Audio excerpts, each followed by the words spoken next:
the car, truck, or SUV of your dream. 18 new 23 Chevy Colorado models to choose with a new body style. Find new roads with Milton Ruben Chevy today.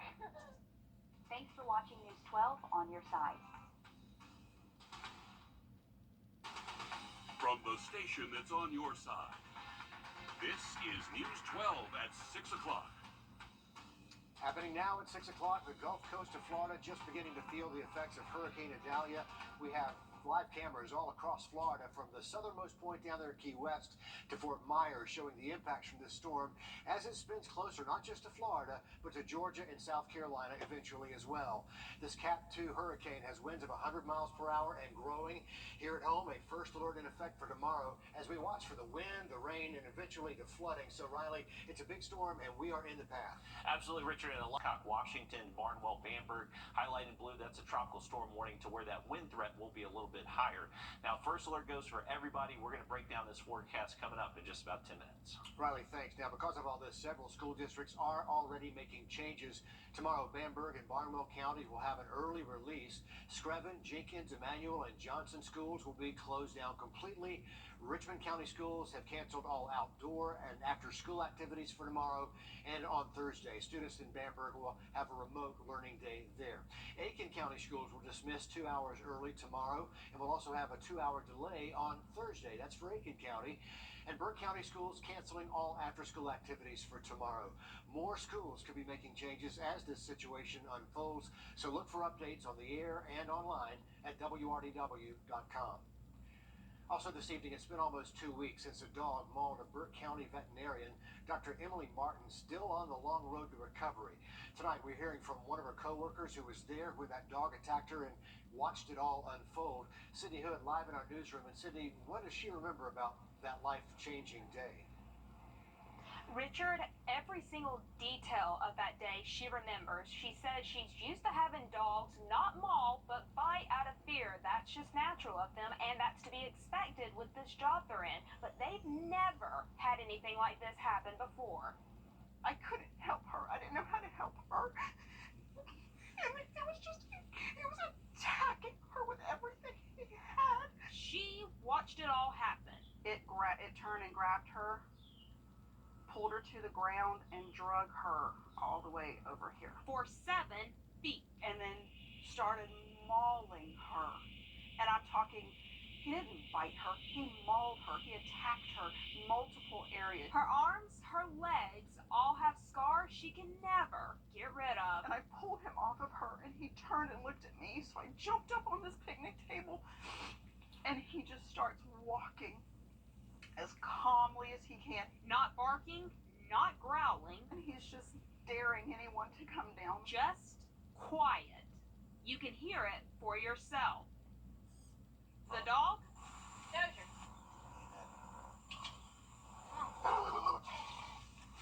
Is under Burke County's watch. I know, you're sad. The doctor can't do her job right now. All she cared about was her patients at that time and making sure that in the future, anybody that was ever in pain, because she knew how much pain she was in, that no animal of hers will ever be in pain. Because that's just the kind of doctor she is, and she is lucky to be alive. She'd be dead. I think about it all the time.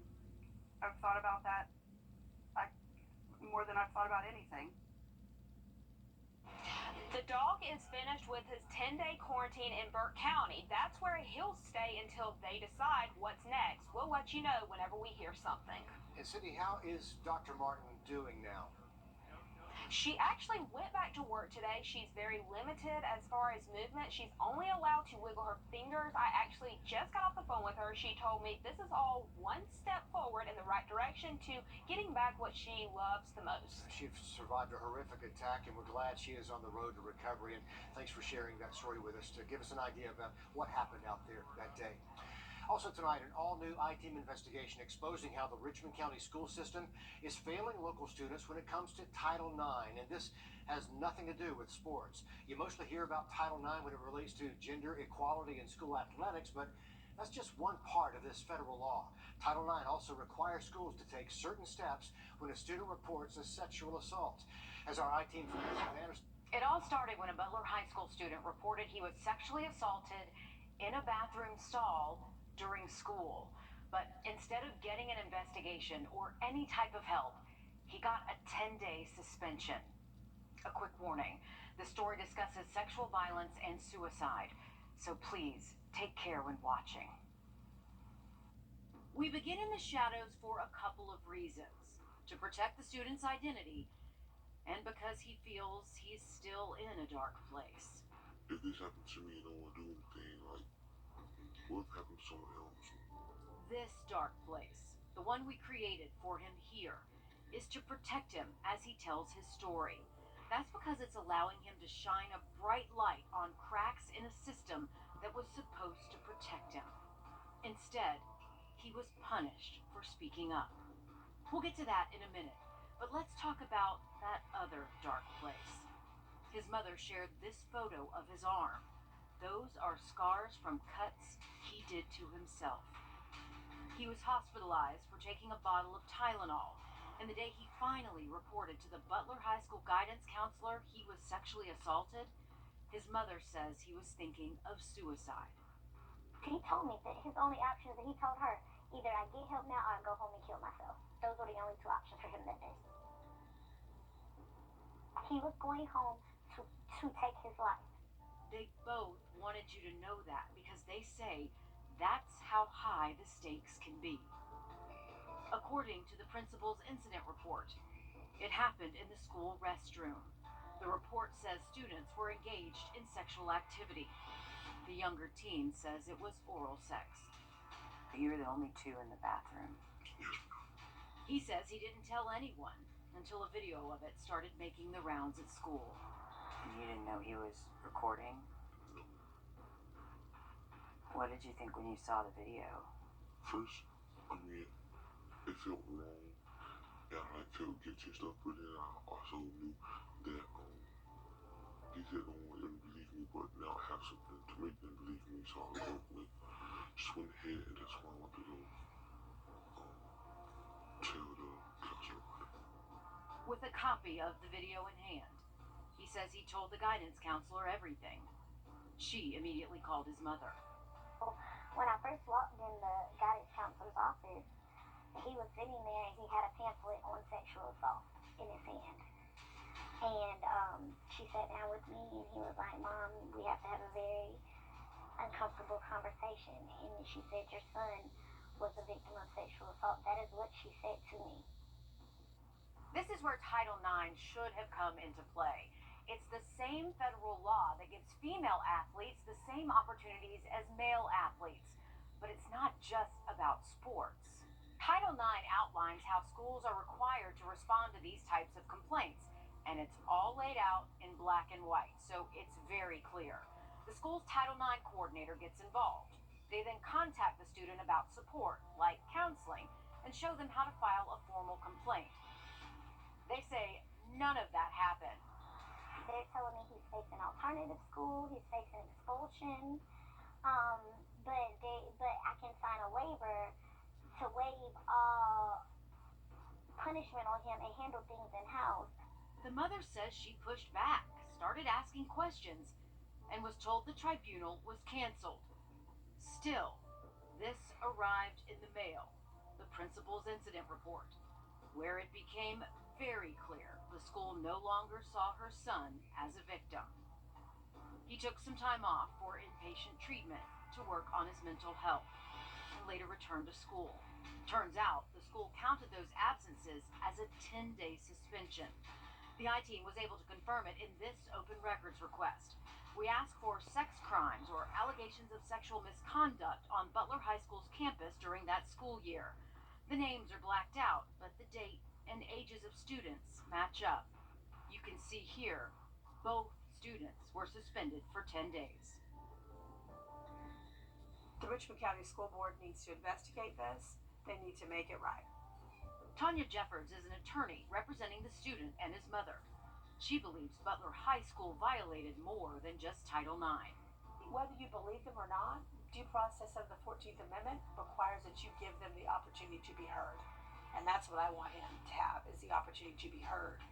And not just because the law gives him that right, or because the Richmond County school system is in danger of losing federal funding if it doesn't. She's worried students will never report anything, which was the purpose of Title IX. It starts with people being afraid to speak up, to speak out, and then when they do, they become the bad person in the narrative. And that's wrong. I hope we can change it. So he went from victim to villain like that. Exactly. And the question is why? Why? If this would have been a young girl who came in and said that she was sexually assaulted and there was a video going around of her, would somebody have done something about it? That video is also an important part of this. The student took it to the guidance counselor, who showed it to his mother. And I don't know any person, whether it's your wife, your mother, your girlfriend, or anybody, who consents to saying, oh, videotape me and pass it along to all of my peers. I certainly appreciate that, let alone a 15-year-old child. Think about the intimidation, the bullying. Jeffords believes there are important lessons for other students. Everybody will tell you, I'm not one to have kids lose their lives over mistakes that they make when they're young, right? This is for anybody. However, if you're not held accountable or those mistakes that you make when you're young are not addressed, then you begin to have the ability to go on and do this to other people. It appears Butler High School did handle this in-house. The I-Team sent an open records request to the Richmond County Sheriff's Office to see if Butler High School ever alerted law enforcement. Deputies never looked into it. They have no records on file. And so, by not following their own policies and procedures under Title IX and the whole school system of their own rules, they've let both of those children down. As for the young person at the center of this trauma, he's at a different school. He's continuing therapy, and he's doing much better. And his mother? She hopes their struggle helps to light the way for others. If I could possibly stop another mother from sitting here in your chair or sitting in a school or even getting that phone call, stopping another child from leaving that bathroom how my child was that day, then I can say that it was worth it. The Richmond County School System refused to interview with the I-Team about why this case was not investigated under Title IX. No one would sit down with us to answer even general questions about Title IX. But Meredith, you would hope educators would want parents educated about this. You would hope. Richmond County School has a public information officer. She emailed us a statement, but it didn't address anything that we asked about. It did include a link to their Title IX policy, but if a parent were to click on their link, as I did, it takes you to a page that's no longer available. If you want to read that statement, it's on our website and app, along with links to Title IX resources that we found for you. Thanks for shining a light on this.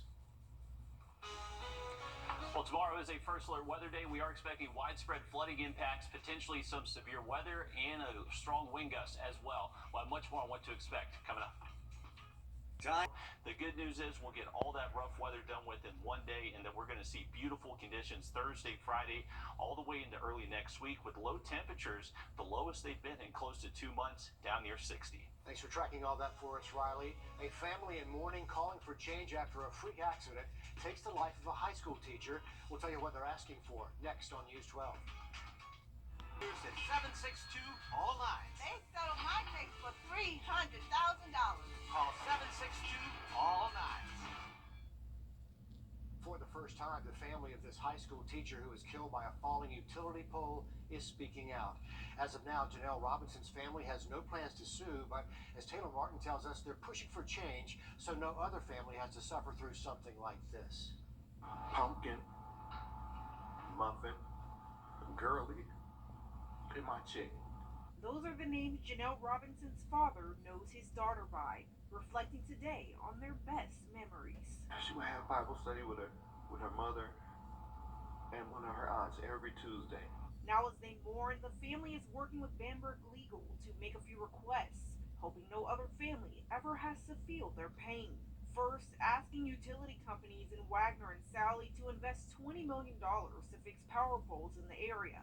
Attorneys say the utility pole that hit Robinson was 60 years old. These big companies come and they make profits off of our utility bills just like they do everybody else's. But when it comes time to monitor and replace, we don't seem to be getting the attention that we need. They're also requesting a trust with $10 million in funding. The money will go towards annual scholarships for students going to college to become teachers. And finally, the family is asking for $100 million for the pain and suffering of their loss. She was a light. She was a light taken too soon. All in the name of what they say is doing the right thing. Thanks for watching News 12 on your side. Hey there, I'm Anna Christina. Have you been thinking about replacing your roof? Your shingles may look dry and brittle. You may have been noticing shingle granules in your gutters, or perhaps your roof is over 10 years old. If any of these concerns sound like your roof, then roof replacement and maybe in your future, and that's going to be expensive.